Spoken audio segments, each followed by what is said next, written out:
Hello, everybody, and welcome to another great episode of My EdTech Life. Thank you so much for joining us on this wonderful day, and wherever it is that you're joining us from around the world. Thank you, as always, for all of your support. We appreciate all the likes, the shares, the follows. Thank you so much for engaging with our content and sharing our content around social media. That really means the world to us.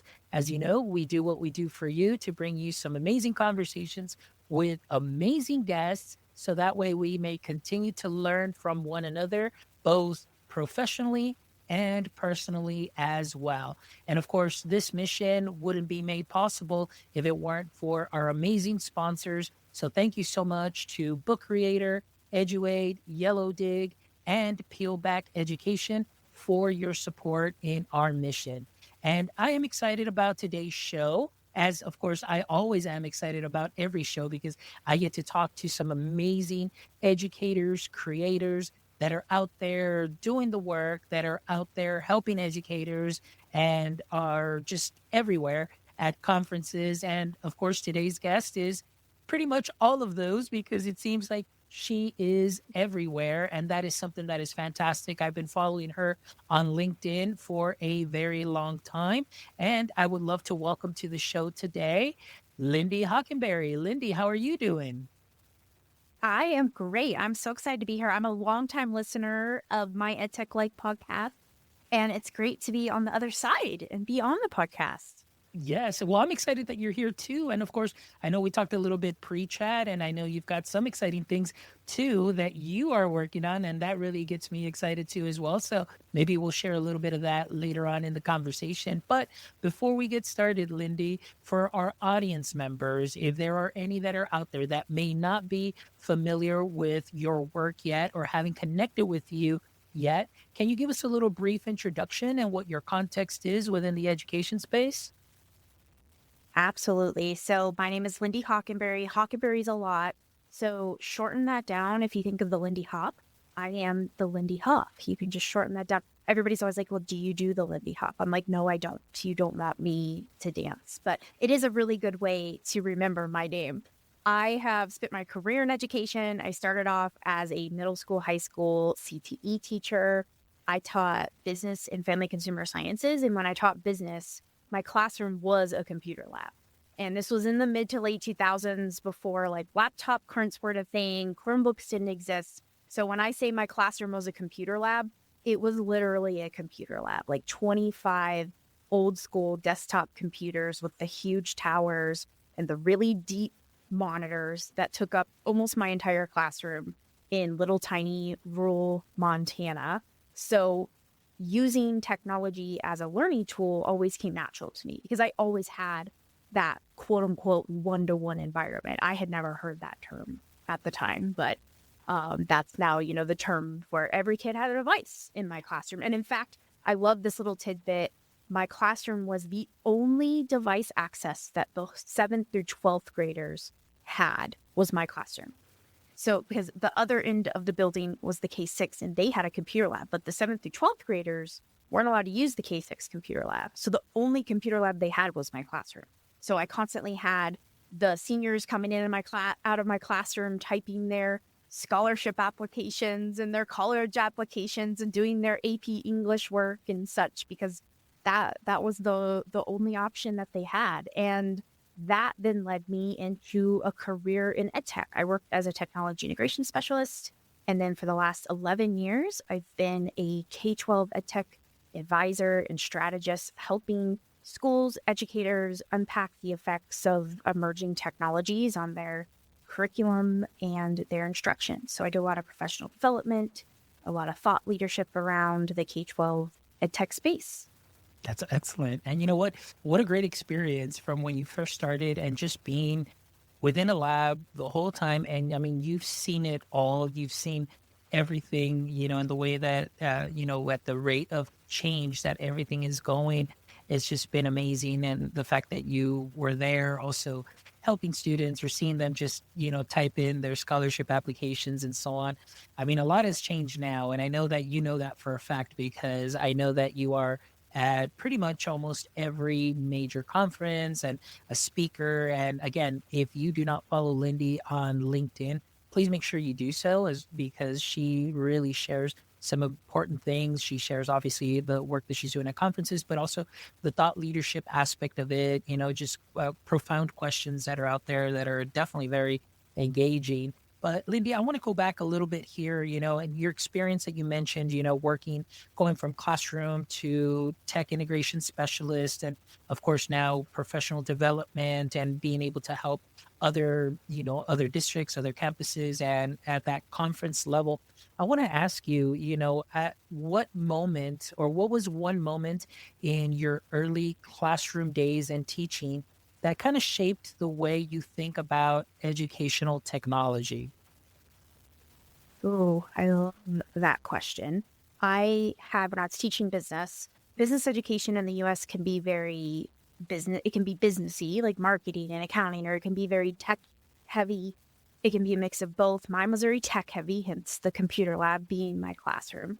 And this was at the time where, smartphones were just starting to become a thing. Like I remember my kids had their hands in their pocket, like texting on their flip phones using the old T9 text method, during this time. And I just remember looking at them, and my accounting class was a great example of this. We were doing the old school, pull out the paper workbooks and do the T charts and follow the textbook. And I looked at this group of kids from rural Montana and I went, you know what? No, they need to learn QuickBooks because several of them are going to this day, like they're going to run their family ranch, right? And they need to understand QuickBooks. So I bought QuickBooks. So I had to put like sticky notes on the computers that had QuickBooks on it. And I just totally changed like might even been quarter of the way through the school year. I was like, nope, we're changing gears. We're going to learn QuickBooks because this is what you guys need. And that to me was like a moment where I was like, these kids, and honestly, I was really young when I started teaching. I was only 4 or 5 years older than some of my students that were seniors in high school, right? So I'm in the elder millennial group. They were solid millennials. So I had experienced that huge shift of like in high school, I was taught how to use a card catalog in the library. And then when I got to college, I was expected to know how to do a Google search and use Google Scholar and use these online databases to find research. And I had never been taught that when I was in school. And it's nobody's fault. It's just the sign of the times and the change. And I looked at them and I was like, you know what? They are in the exact same position. Let's throw these paper workbooks out the window and let's give them a 21st century, what do I use some jargon there, right? Like learning experience. And that was just a key moment for me as a teacher to be like, nope, you know what? The world is changing. This is no longer relevant. We have to change and switch. And that has really guided my education and EdTech career ever since then. Nice. And that is great to hear, especially that transition and your story of going into college and learning how to use, of course, the computer, Google Scholar, and then, of course, databases and everything. And for myself, I mean, I'm going to age myself too, in the sense that, getting out of high school, we're using card catalog. And then when I got into university, we did have access to the databases and things of that sort there at their university, but I was still, for some courses, I was still using the microfiche machine. And for a lot of you may hear microfiche, you're like, what is that? It's really essentially But like film that you're putting into this projector, and you're still seeing like articles from magazines or newspapers and things of that sort. And that was more for my history class and courses and so on. So definitely, like you said, a sign of the times as far as how much has changed from even now, being out of university for a while now. Everything is changing continually. And I think, the fact that you looked at this in that lens, I must commend you on that, because I think sometimes, we can get so busy with our pedagogy and what we're doing and curriculum that we just kind of stick to that. And we really, sometimes educators may not look forward to what is coming or what is already there, and that our students might need just a little bit of change in the way that they're receiving those learning experiences. And Well, yeah. we're going through that right now. We're going through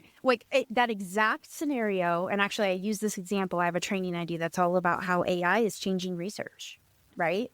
And I use that exact same example of I tell them my experience as a high school and college student and how I didn't go into college prepared. And it wasn't my high school teacher's fault. And I went to school in rural Montana. I taught in rural Montana. If you didn't get the hint, I live in Montana. My rural Montana teachers, they didn't have the resources for somebody to tell them and teach them that research was changing. And in fact, another full circle moment in my education career this summer, I was able to do some sessions at the Montana After School Summit. And so it was all Montana teachers that run these after school programs. And one of the sessions I did at their summit was all about how research skills are changing in the age of AI. And so one of the very first questions I asked is, who is using Perplexity?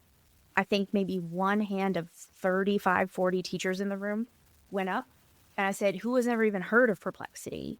Almost every single hand in the room went up. And I said, that's that pivotal shift. We're literally living through that right now. If you're a high school teacher and you're not even talking, even if you don't have access to the technology, talking and having the conversations with your high school kids about how research is changing and how to use tools like Perplexity and Elicit for research, you're not preparing them for, it doesn't matter if they don't go to college, you're not preparing them for whatever path they take when they leave your classroom.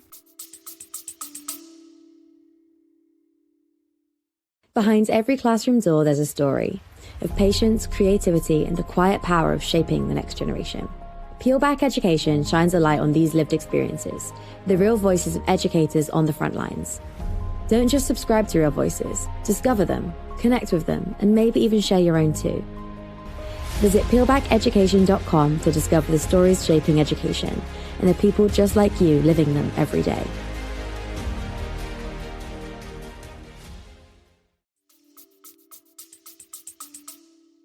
Which right now, this is a nice segue, and you kind of hit a little bit because the next question that I did want to ask is, I know you and I, like for me, my philosophy has always been the KISS philosophy.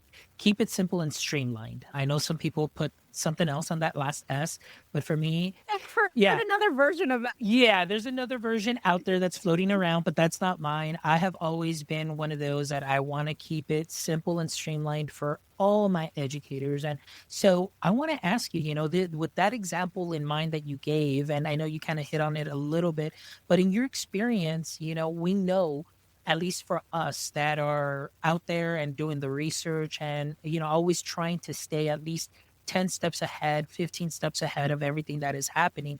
We know that essentially the technology is supposed to help us make things at least a little bit more streamlined, a lot easier. But sometimes in some ways, it's still making things a little bit harder for educators. And mainly because there might be some educators still that may feel like, okay, this is something else that I got to guard against. This is just another thing added to my plate.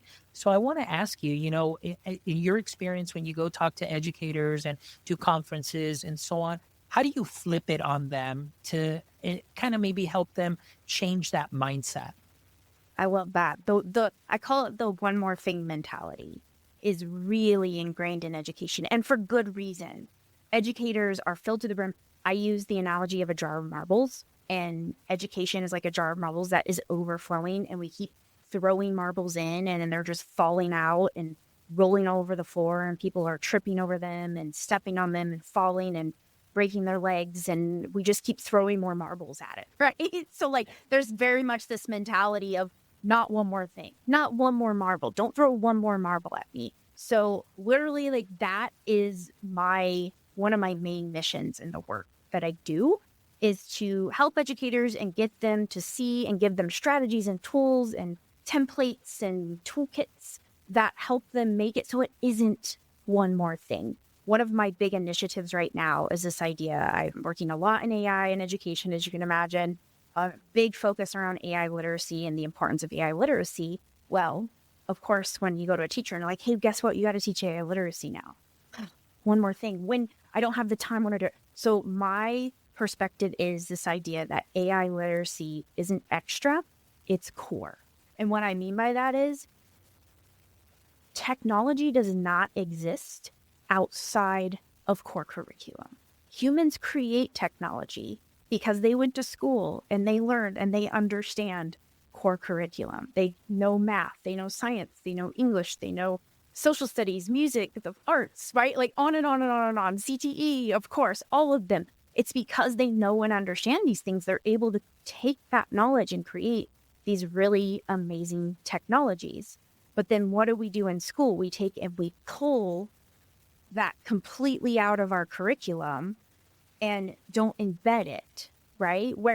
So let's use the example of AI literacy. AI, when you boil it down to the basics, is literally math. It's pattern recognition. AI is looking for patterns. It does it very, very quickly, way faster than human brains, right? In order to make predictions based upon its training data set.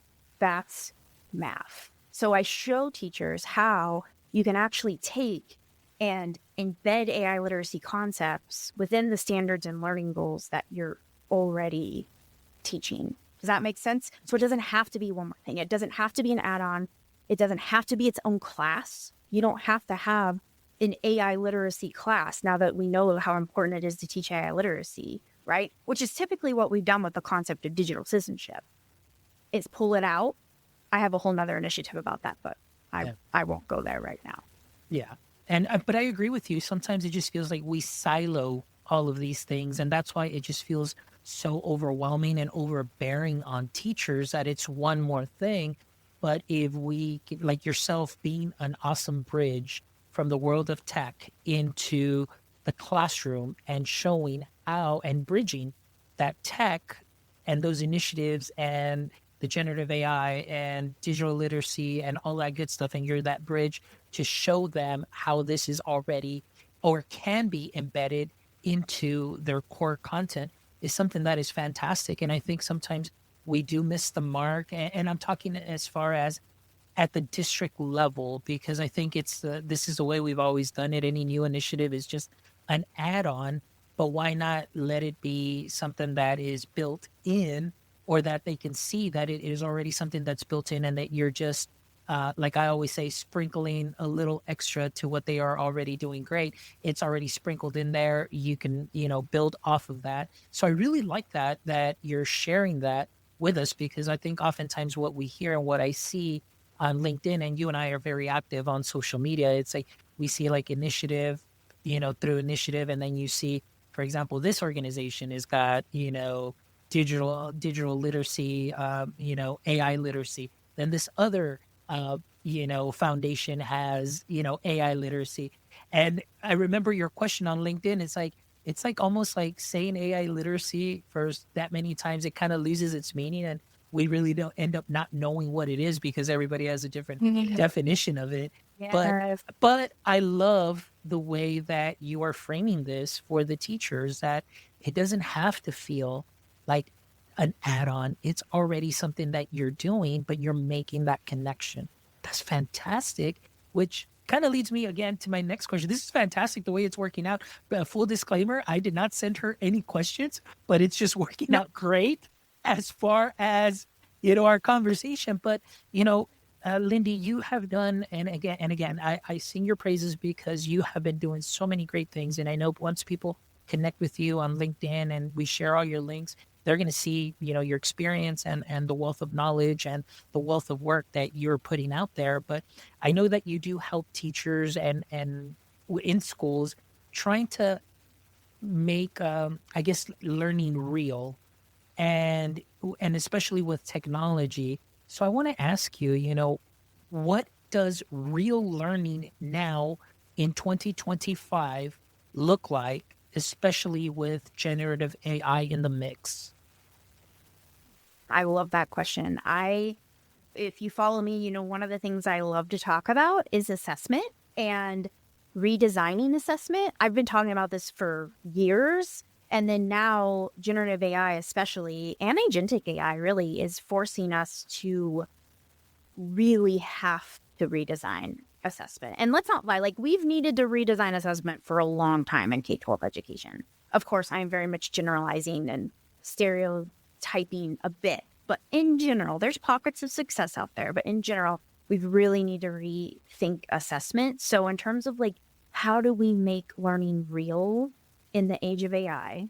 I think there is a huge reason that we need to move from focusing on products to focusing on process, right? How much more do we make learning real than going through assessing the whole process of learning rather than just that final test or essay that is written? So that's number one. And then part of that too is adding in the authentic student experience is voice reflection is huge. I like to call it X-ray vision for teachers, because think about it. When you hear a student explain something, what do you understand about photosynthesis or mitosis? Or I just watched the new Frankenstein movie on Netflix. What are the undercurrents of the Frankenstein book, or whatever it is, whatever topic you're teaching, right? What better way to know if a student is truly understanding the learning outcome, the standard, than to hear them explain it, right? And there's no way that you can fake or use AI to inauthentically or somehow copy and paste a voice reflection, like a true rifted voice reflection, right? So I actually created this framework. I call it the assessment puzzle. I created it in the last year or two of this idea that one way, and I want to stress that this is not by far not the only way to redesign and rethink about assessment in the age of AI, but one method, one strategy that you can do is this idea of thinking about different puzzle pieces. So I have a puzzle piece that is text. Text is still very important. There's a puzzle piece that is video. There's a puzzle piece that's voice reflections. There's a puzzle piece that's collaborations with AI. Annotations is a big one, right? And the whole idea of the framework is you need at least 3 puzzle pieces to make a puzzle. Like 2 pieces, like that's not a puzzle. It requires no critical thinking about how to put those pieces together, right? But once you add a 3rd piece in, you now have a puzzle. So you need at least 3 pieces of a puzzle, of these different puzzle pieces, and put them together to create this assessment. And it have to include voice reflection, but I won't lie that I feel like there's some puzzle pieces that have more oomph than other puzzle pieces, and voice reflection is one of them. And again, like what better way to make learning real than to talk through and explain your learning process? I love that. I love it, especially that framework. Really, it's just the fact that you have 4 and then, using 3 out of the 4 to assess, I think that's fantastic. And I do agree with you, all of those are all great. But like you said, sometimes there's some that have a little more oomph to them. And for me, I'm with you on the voice. I am a big proponent. And even while I was in the classroom, is just using like students having to record their voices, record their presentations, doing voiceovers and just getting their thought process. There's just something so genuine about it. And it's very true the way that you describe it as far as being that X-ray. Because one thing is for them to, and again, nothing against writing, that writing is an important component too.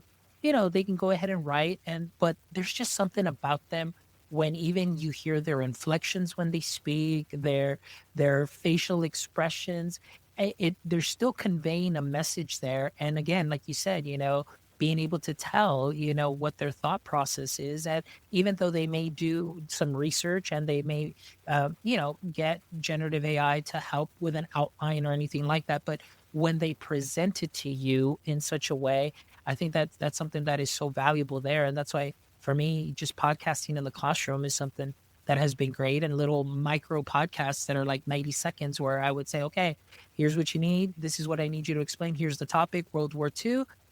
So that's the main, I need a main idea. I need you to describe to me or tell me what started World War II, who the main characters were, and how did everything end. And you have 90 seconds to do that. And you have to do it in the 3rd person, and so I would give them and implement different ways of them to be able to do these podcasts. But the fact that now they have to think about the process, they have to do the research. Now they're writing. Now they have to trim the fat and keep it lean so it's within that 90 seconds and make sure that it hits all of those expectations there that were in the rubric. And it was just amazing what they were able to produce. That one of the gains that I did see is that my emergent bilingual students were acquiring proper vocabulary, and also just the English language was a lot more fluent. That from beginning of the year to the end of the year, you saw a noticeable difference. And the fact of the matter is that now, as teachers, and I always tell them that you have a digital learning artifact, that if you ever need to go into a 504, IEP, ARD, and whatever other alphabet soup meeting you need to go into, you have evidence of learning.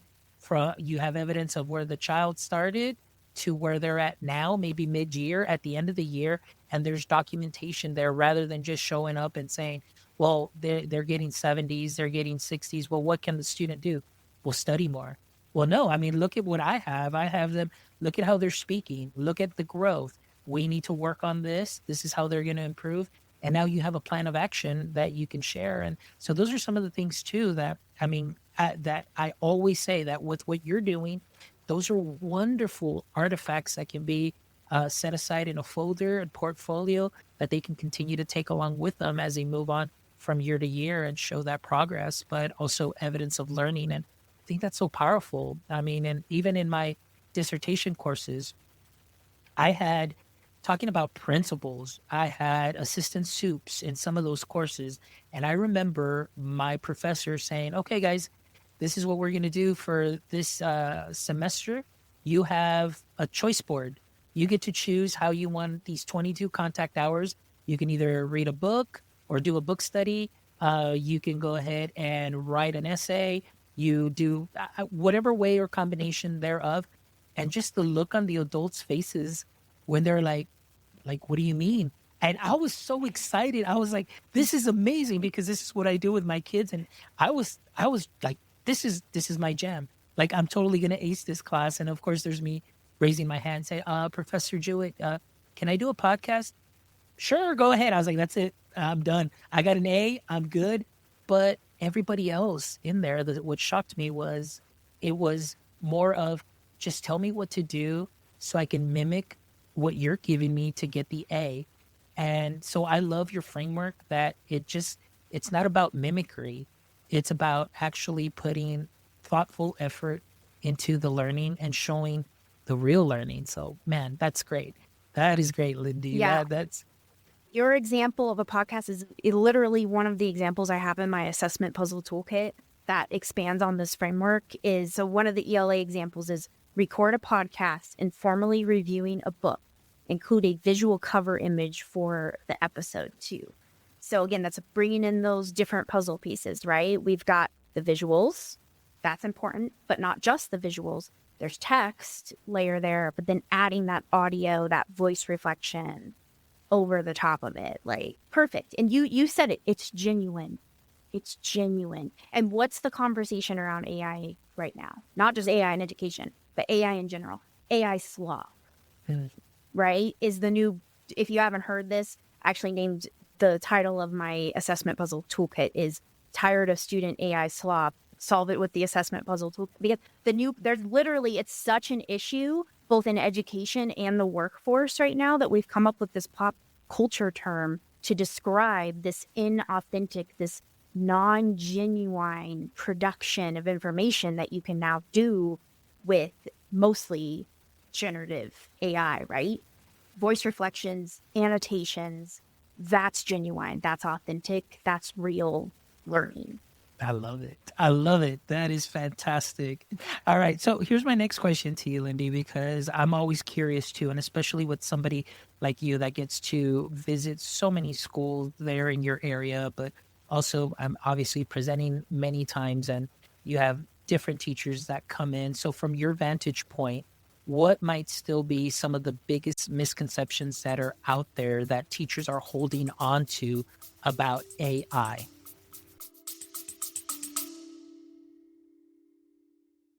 Howdy, y'all. It's Farmer Fobbs from Book Creator. Now listen up, partner. If you're wrangling lesson plans and trying to keep your students engaged, I got just the tool for you. Now remember, Every student and teacher deserves a yeehaw moment, and Book Creator can give you just that. Book Creator makes it easy to get your students creating, collaborating, and sharing their ideas all in one place. Book Creator turns any classroom into a digital frontier, whether it's interactive notebooks, portfolios, or good old storytelling.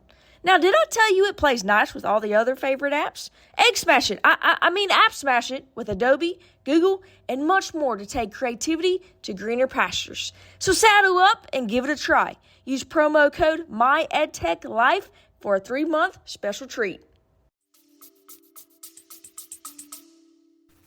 Oh my gosh, where do I start? The amount of misinformation and misconceptions out there is huge. We're chipping away at it slowly. Culture doesn't help. Pop culture doesn't help. Social media doesn't, right? And like furthering those misinformation, those misconceptions. I think one of the big things I'm trying to get across is that we lump, and I'm guilty of it because it's easy, right? We say AI in education. And that's a lot. That encompasses a lot. There's so many different branches. So one of the things I'm working on right now is trying to pull those branches out and be like, okay, we have this, we're in AI in education, we're both teaching with and about AI. We're also learning with and about AI and defining what those mean, right? So when we say AI literacy, we're talking about we're learning about AI. We understand how the technology works so that we have foundational knowledge to be able to critically evaluate the outputs of this technology and the goods and bads of the technology. But then you have like this idea of teaching with AI, and that's where teachers can use it to save time, produce greater, faster, better instructional materials, right? Then you have the idea of like using AI as a learning tool, like leveraging the power of AI to be a learning tool. That is where the most misconceptions, well, I shouldn't say that because there's a lot of AI literacy misconceptions out there, which then trickle down, right? When you don't have that foundational knowledge, whenever I have school administrators contact me, I'm like, hey, I want you to come do a training with our teachers on AI. My number one question is, do they have foundational knowledge? And I have an infographic I send them that has 4 sections that outline the things that they need to understand. Compliance, basics, right? Data privacy, that's kind of under the compliance part, how to critically evaluate and why it's so important to critically evaluate. And I tell them, I'm like, if your teachers don't have this, then we can't move forward and do any like teaching with AI or learning with AI until they have that foundational knowledge. So that's number one. But then the misconceptions when you get into the using AI as a learning tool, it's huge. There's the misconception that if we're going to do that, then that means that students are staring at screens all day and we're just getting rid of every other pedagogical best practice out there. And that's not the case at all. In fact, one of the trainings I do is I model to teach. I'm big on modeling and putting teachers in the student's shoes. And I actually have them experience a lesson where we don't start with AI at all. We actually start by looking at a Google Arts and Culture gallery and a piece of paper and them writing, good old pen and paper, them writing down the things that they see in the Google Arts and Culture collection. Then we do collaborations with humans. We talk to each other. What were your observations? Oh, I didn't notice that. You're right, though. I did notice you. Oh, yeah. And they edit, right? Then we go into like the collaborations with AI. Like, hey, now that you've had this initial information, this is an optional piece that can, it's not necessary. You don't have to do it, but guess what? It can further expand your learning to go have this one-on-one conversation with an AI chatbot, right? To be able to translate it into Spanish if you're a multilingual learner or, right? Like take your prior knowledge as well as the collaborations and reflections that you've just written on your paper and build on that. But then again, we don't stop there. Then from that point on, then we evaluate. They go through and they fact check everything because they have to fact check what they saw. They have to fact check the conversations they had with their fellow learners. They have to fact check the outputs from the AI, right? So really, this model AI lesson I'm doing, a teeny little piece of it is actually using AI. And then one more thing, it was a lengthy, you open Pandora's box for me, is you're not just using any tool as a teacher, right? Like we're not going to ChatGPT. We're using a tool that is school approved, that's compliant, and two more really important factors there in choosing a tool to use AI as a learning tool. That's a huge misconception, is you need a tool that is guardrailed and that has a teacher dashboard. So the teacher can see. So the guardrails make sure that AI isn't going off the rails or giving outputs that are deemed not school appropriate or giving misinformation, right? Like it has the guardrails around it. And then the teacher dashboard allows the teacher complete control and visibility into everything that's going on with the students having those interactions. One of the things that I want to go back to is just the way that you describe this. And I think for a lot of teachers, they really need, obviously, they need to hear this podcast and they need to hear the way that you describe the work and the work that goes into it, that it's not just putting them in front of the screen. They get on AI or generative AI platform and just like you mentioned, getting the slop and just submitting that. But the fact that not only are you having them, let's say, visit a website, like you said, the arts and culture, they're getting some information, they're writing this down, they're having that, thought partner or peer-to-peer discussion. There's discourse, there's all of that going on even before you're even using an AI tool or a generative AI tool. I think that is something fantastic because I think honestly, some of the biggest misunderstandings that are out there, I think is just that teachers just say, well, I mean, we don't want to use AI because they're just going to get on the screen, get whatever's on ChatGPT. But the way that you modeled this and explained it, and going back even to when we were talking about AI literacy, like some of these components, some of these things are already embedded within that content as far as the way we do things that can tie into the technology. And so I was really taken back and just like, this is amazing. And a lot more people need to hear this. So I know that that's definitely going to be a great soundbite for me to share about this because it's just fantastic. So now, one of the things too that I did like is that you said, it's not just any tool that you're going to use, but that you do provide that, I guess the major suggestions of what using a tool that obviously there's compliance, there are guardrails, something that would have a teacher dashboard just to be able to see those things. So I want to ask you now, as you know that ChatGPT now is available to educators, and it's supposedly just not going to be training on any of your data at all whatsoever. I did go and sign up and just to see, and what happened is I was prompted. It said, okay, your email works. Check. It's a education email. Then, of course, I was prompted to, would you like to connect your Google Drive? Would you like to connect this? Would you like to connect that? And that's where I got a little iffy where I was like, I know you're telling me that you're not going to be training on my data, but why would I want to connect? Or you're asking me like for a better workflow, connect this and connect this and connect this. And I don't know, I just got really iffy about it because I know that they're also saying this is going to be free through 2027 for teachers.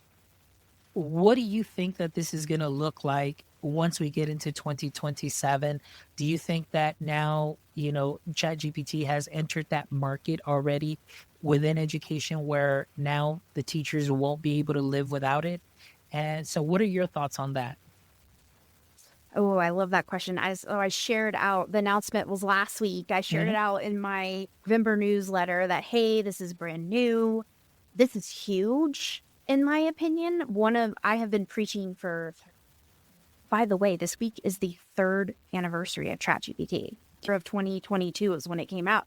So 3 years I've been preaching that teachers, in order to teach AI literacy to their kids, have to have AI literacy. An important part of that is having access to frontier models that have the full capabilities. Because oftentimes the tools that are compliant are not those frontier models. They're older models for many, many reasons. A lot of it has to do with cost. It has to do with integration, like so many things. I won't go down the technical rabbit hole there. But when you as a teacher don't have access to those models that are sometimes significant improvements, you can't see the full capability of the technology.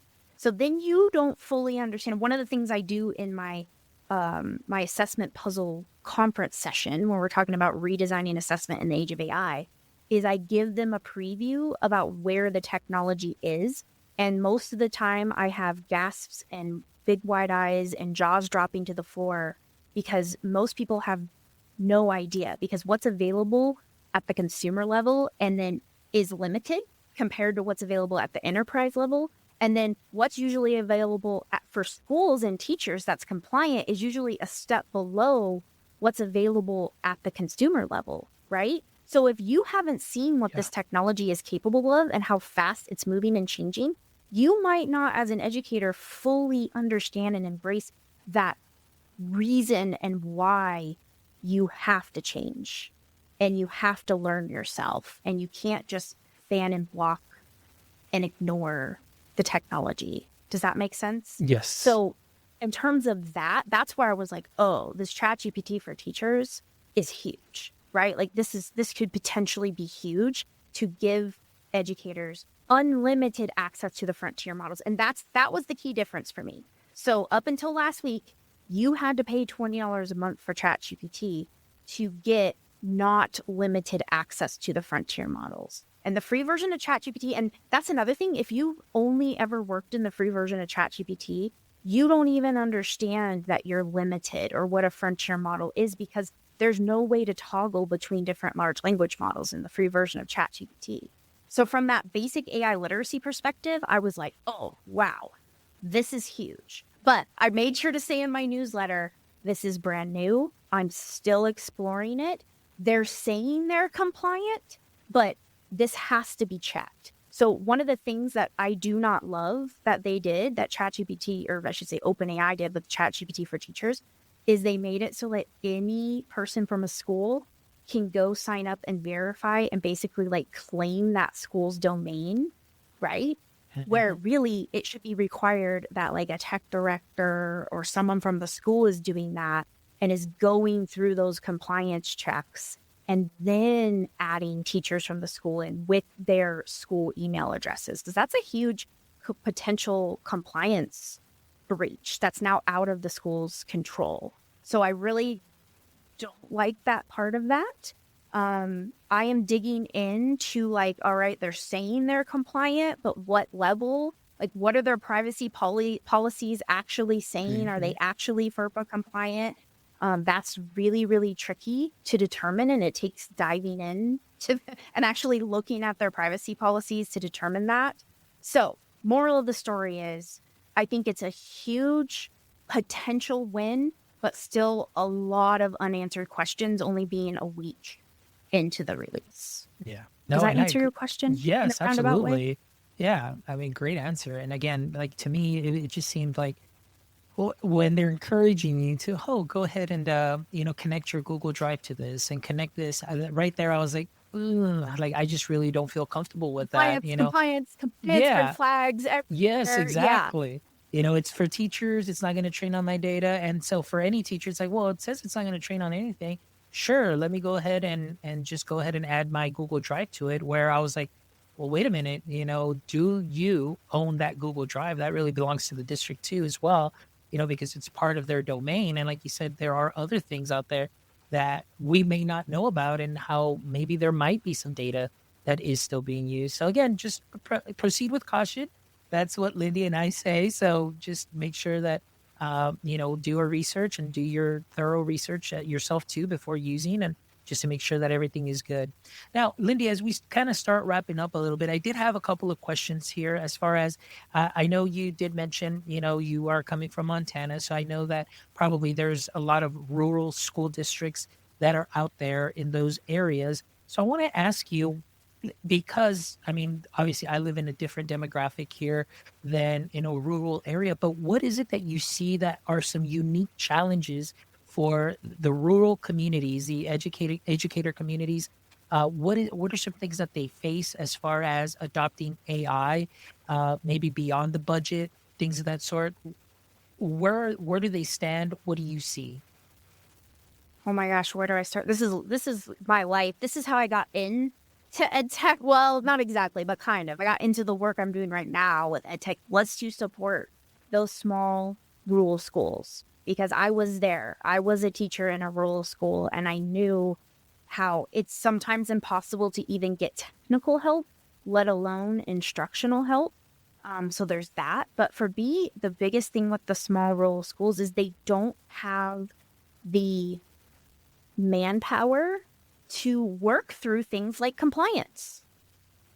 That I mean, honestly, that's number one problem right there is compliance. So then you've got teachers that are like, hey, I want to do these things, but I have to have access to technology tools. And they're going, well, either we don't have the staff to review them and determine if they're compliant or we don't have the budget for them. And then the teacher feels like their hands are tied, right? And then that kind of leads to burnout. When you as a teacher feel like, hey, I'm not doing right by my students, I'm not preparing them to for their future. And like, I know that, but I feel like my hands are tied. That's a really hard place to be as a teacher. So that honestly, that's for me, number one. I also think the misinformation and the fear mongering is another one. And don't get me wrong, like I am very anti fear mongering. I think that fear mongering is very not productive, but sometimes people take that to mean that I am just pro tech everything and pro AI everything. And I tend to take the cheerleader perspective because that's my job. I want teachers to feel like what we were talking at the beginning of like tech isn't one more thing. It can be easy. It can be seamless, right? We can do this and we have to do this for the sake of our kids. But that does not mean that I'm still not making sure that I am recommending tools that are compliant, that are safe, that are secure, that are guardrailed, right? That have teacher dashboards, Yes. etc. And that's the part where, again, when you don't have the resources, manpower and budget being the two, right? Time and money, the two big major resource limitations in education, then you don't even have the ability to touch the technology and interact with it or do it. And then you've got this misinformation and fear mongering, and there's nobody there to help push against and be like, actually, no, actually, that's not true. Or actually, that's not how this tech works. Or, you know what I mean? Or not only push back, but go, oh, no, you're right. That is a legitimate concern because there's a lot of legitimate concerns that we need to discuss when it comes to AI in particular and tech in particular. Excellent. All right. Great answer. Well, Lindy, it has been an amazing pleasure to have you on the show and just talk all things EdTech, generative AI with you. And I definitely learned so much. And I know that our audience members listening to this show will definitely take a lot of great gems that you shared with them today. And of course, I encourage all our listeners, please make sure that you click on the links in the show notes so that way you can follow Lindy and you can visit her webpage also as well. But Lindy, let us know for our audience members that are wanting to connect with you, or maybe there are some school district leaders that are listening and say, hey, you know what, we need Lindy to come and really work with us and help our teachers. What might be the easiest way for them to get a hold of you? Yes, my website. My website is the key to everything, lindyhoc.com. So that's LINDYHOC.com. That will give you access to all of my social channels, my blog posts. I do a lot of events and webinars and podcasts are all linked from there. I have a lot of really great resources in my blog. You can also get my assessment puzzle toolkit. It's 20 pages. It's a free download. It's on the website as well. Yeah, you can reach out to me. You can contact me. I'm active on socials. That is the key, lindyhawk.com. All right, excellent. So we'll definitely make sure we link that. And you heard it here, guys. Make sure you go to that website so you can connect with Lindy. And please make sure that you do connect with her on all socials. You do not want to miss out on all the great things that she puts out. And then that way you'll also know where it is that she'll be. She may be in a city near you, and maybe, hey, you can go ahead and stop by that conference and, catch her presentations. All right, Lindy, but before we wrap up, I always love to end the show with these last three questions, but because you are a very special guest, I'm throwing in a bonus question that wasn't shared with you. So hopefully you're ready Okay. for that one. But let's go ahead and do the ones that we are for sure familiar with. And so, as we know, Lindy, every superhero has a pain point or a weakness. And for Superman, kryptonite was his weakness. So I want to ask you, Lindy, in the current state of education, and this encompasses AI and education too as well, what would you say that you would consider to be your current edu kryptonite? Oh, definitely the act like it doesn't exist culture in education when it comes to technology, like pulling the wool over your eyes, acting like outside these classroom walls, the world isn't changing and that technology doesn't exist. And I'll tell you why. It's because it removes you from the conversation.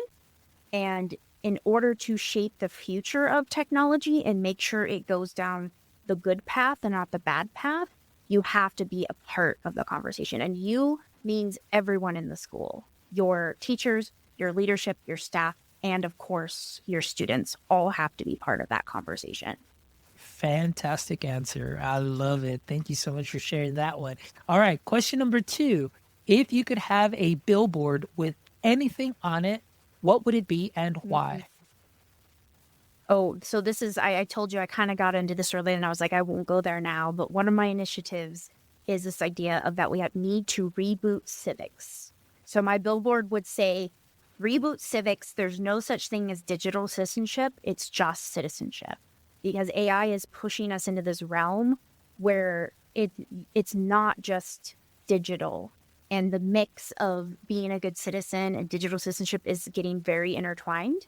And think about it, like the way that you interact with AI is so much grounded in your values and how you consider your civic responsibility as a member of society.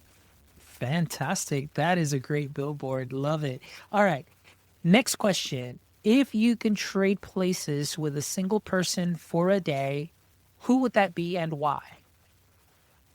Ooh, I love that. My husband and I actually talk about this fairly often. It would be someone in a philanthropic position, especially like a philanthropic woman.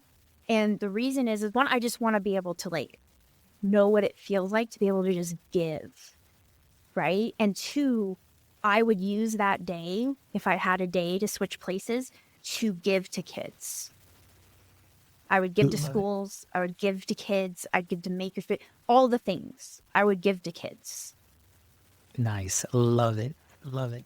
All right. And here's my last question for you. And I think that this is something that's very fitting, based on the conversation that we just had. So I want to ask you, if you had the opportunity, or actually I should say the power, to give every teacher in America one tech superpower that they don't currently have, but I'm not talking about a tool. I'm talking more maybe like a mindset or skill. What would that be and why?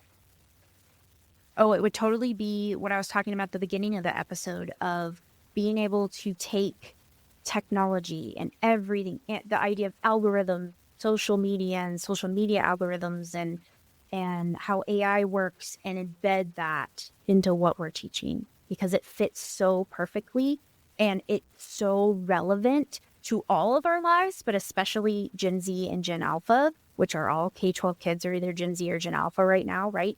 And it would add so much more relevance to learning. And we are really, and again, generalizing, there's pockets of success, but overall, K-12 education is lacking relevance. And I think that has a trickle effect to so many of the other challenges we have in K-12 education. So adding relevance and teaching those information literacy concepts as part of the core curriculum and the standards that we're already teaching. To summarize that in one sentence. Love it. Great. Thank you so much, Lindy. I really appreciate you being here today and being just an amazing guest. I had a wonderful time here learning more about you, learning more about the work that you're doing. So I definitely wish you the best in the remainder of this year and wish you a successful 2026. as you make it out there, travel and going to conferences and all that great stuff. So, and as always, once you are a guest of My EdTech Life, you always have an open invite. So whenever you got your next book, whenever you've got your next big project or anything, or, oh, we didn't even mention this, or I don't even know if we should or not, but I know that you are working on something that, should be coming up, but No, I don't know. yeah, we can talk about it. Okay, yeah. So let's add that little segment here because I was going to say, Okay. or maybe when you start now I can officially say it, your podcast, then, you can definitely come back. So I'm really excited. So, but before we wrap up, tell us a little bit more about that project, Lindy. Yes, I'm super excited. I've been working on this for a long time. I am starting a podcast. It's called Make EdTech 100. If you follow me, that's kind of my tagline is this idea of let's make EdTech real. Let's talk about real strategies. Let's talking about what's happening in real classrooms, real stories from educators. So yeah, if you go to my website, lindyhawk.com, it's not up there right now, depending on when you're listening to this. This is Thanksgiving week, November 2025, but soon. Like I should have it up there in December by the end of 2025 for sure. You'll be able to see my Make EdTech 100, and it'll be on all of the podcast platforms too. So you can always search there. Love it. Yay. Love it. You heard it here first. You're already on tap to be on there. So I'm going to get to interview you. We're going to switch positions. All right. I love it. I love it. Well, you heard it here, guys. I mean, is there really anything that Lindy can't do? So this is fantastic. So thank you, Lindy. I really appreciate it. And again, for all our audience members, please make sure you click on those show notes. Make sure that you go to lindyhawk.com. Make sure that you follow Lindy on all social media.